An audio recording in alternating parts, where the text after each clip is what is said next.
বন্ধুরা, যারা আমার ক্যামেরার সামনে যে দাদাকে দেখতে পাচ্ছেন, তার নাম প্রশান্ত কুমার মধু। উনি আমাদের বড় ভাই, যার সম্পর্কে আরেকটা ভিডিওতে দিয়েছিলাম। তো আজকে বিস্তারিত জানবো তার সম্পর্কে, ওনার আপনজন কে কে আছেন, ওনার জীবনী সম্পর্কে বিস্তারিত। তো দাদা, আপনার জন্মস্থান এবং আপনার সম্পূর্ণ নামটি একটু বলেন। আমার জন্মস্থান বরিশাল জেলার উজিরপুর উপজেলার জল্লা ইউনিয়নের ২ নং ওয়ার্ডে কুরুলিয়া গ্রাম। আমার জন্ম ১৯৭০ সাল ১লা জানুয়ারি। ছোটবেলা আমার বাবা মা মারা যান। আমার বাবা যখন মারা যায় তখন আমার বয়স মাত্র ৪ মাস, এবং মা যখন মারা যান তখন আমার বয়স ৬ বছর। আপনার লেখাপড়া কতটুকু? আমার লেখাপড়া এইচএসসি পাস। আগলজেরা উপজেলার বারোবাইকা মাধ্যমিক বিদ্যালয় থেকে এসএসসি পাস করেছি। আগলঝাড়া কলেজ থেকে এইচএসসি পাস করেছি। পরে সরকারি গৌনদী কলেজে ডিগ্রিতে ভর্তি হয়েছি, কিন্তু দুর্ভাগ্যের বিষয় সেখানে আমার বিএ পাস হয়নি। এটুকুই আমার শিক্ষাগত যোগ্যতা। তো আপনার বাবা মা তো ছোটবেলায় মারা গেছেন, তো লেখাপড়াটা কিভাবে করছেন? লেখাপড়া ছোটবেলা বাবা মা যখন মারা যায় তখন আমার মামা বাড়িতে ছিলাম। মামা বাড়ি থেকে ক্লাস 4 অর্থাৎ চতুর্থ শ্রেণী পর্যন্ত পড়েছি। তারপরে আমার বোন আছে একজন। সেই বোনকে বিবাহ দেওয়ার পরে বোনের বাড়িতে বসে পড়াশোনা করেছি। সেখানেও বারোবাইকা গ্রাম, ওই যে বিদ্যালয় থেকে আমি মেট্রিক পাস করেছি ওই গ্রামেই। তো তারপরে পরবর্তীতে আমি লজিং থেকে পড়াশোনা করেছি। তো জীবনটা খুব স্ট্রাগল। হ্যাঁ, আমার জীবনটা খুবই শোকাহত। এটা আমি বললে হয়তো সেটা ভুল হবে, আমার অনুভূতিতেই সেটা আমি মনে করি। আপনারা কয় ভাই বোন? আমরা 4 ভাই বোন ছিলাম। তো বড়ই দুঃখের বিষয় বলতে হয়, বাবা মা তো ছোট সময় মারা গেছেন। পরে আমার বড় ভাই মারা যান, এবং বড় বোন আসলে তিনি বিবাহের পরে মারা যান। এখন আমরা 2 ভাই বোন বর্তমানে আছি। তো আমার আমার বড়। সেখানে আমার ভাগ্নিরা আছে, আবার ভাগ্নির ছেলে মেয়ে আছে, ভাগ্নের বোনের নাতি নাতিন তারা আছে, ভগ্নিপতি আছে। তো বিয়ে শাদী কি করেছেন?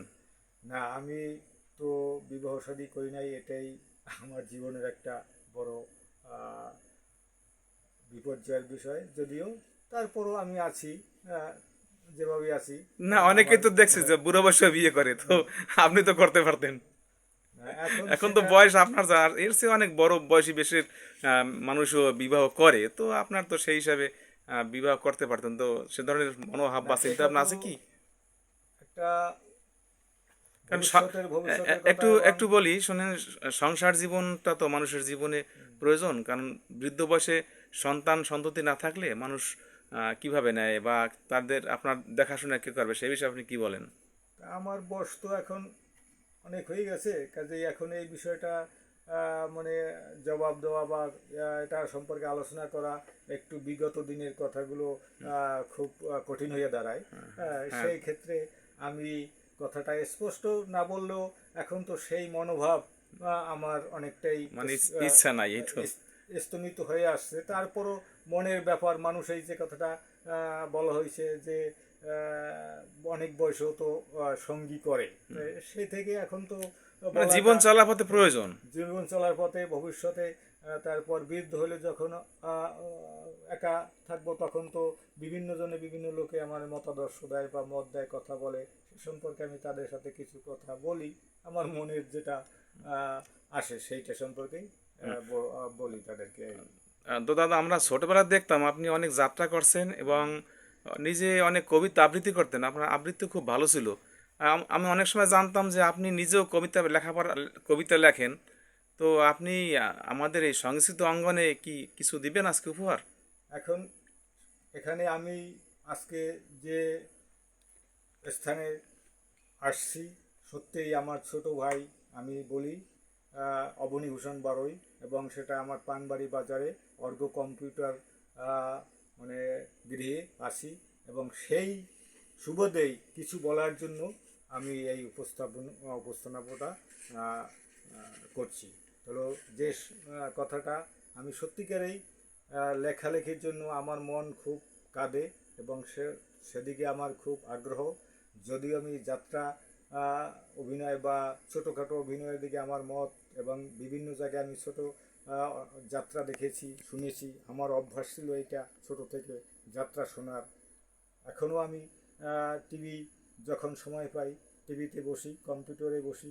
তো আজকে আমার এখানে যে নিবেদনটা, সেটা আমার সেই ছোটোবেলার মায়ের, মা বাবা তারা সন্তানের প্রতি যে আদর স্নেহ ভালোবাসা দিয়ে গড়ে তোলেন, সেই সম্পর্কেই আমি একটি ছোট্ট কবিতা আমার সামান্য মেধার মাধ্যমে তুলে ধরব। তো একজন মা তার সন্তানকে আদর স্নেহ ভালোবাসা দিয়ে এবং মনের মণিকোঠায় প্রস্ফুটিত ফুলের মতো আজীবন আলগে রাখেন। হ্যাঁ, মায়ের সন্তানের প্রতি এই অনুভূতির প্রকাশ আমার এই ছোট্ট কবিতার মাধ্যমে শোনাচ্ছি। কবিতাটির নাম হচ্ছে বুকের ধন। মনু আমার বুকের ধন, আমার মনের সান্ত্বনা, প্রাণের চেয়ে প্রিয় সেজে নিবারণে বুকের যন্ত্রণা।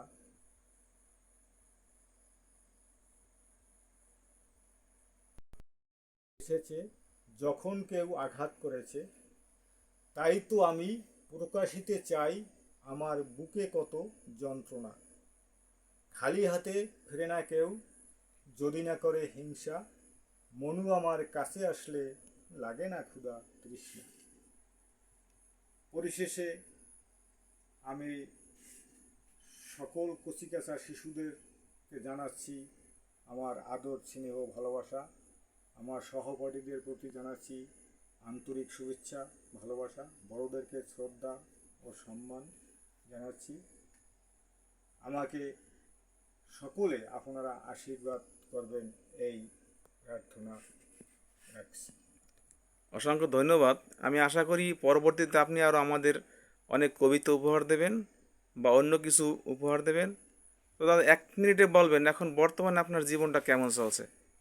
বর্তমানে আমার কর্মজীবন, স্টুডেন্ট ছাত্রদের পড়াই প্রাইভেট হিসাবে, এই সামান্য কিছু উপার্জন, এই এটা কোনো তেমন বলার দাদা, অসংখ্য অপেক্ষা ধন্যবাদ। অপেক্ষা রাখে না। অসংখ্য ধন্যবাদ আপনাকে। পরবর্তীতে আবার অন্য বিষয় নিয়ে আপনার সামনে হাজির হব, এই আশাই রাখছি। সুস্থ থাকেন, ভালো থাকেন। ধন্যবাদ।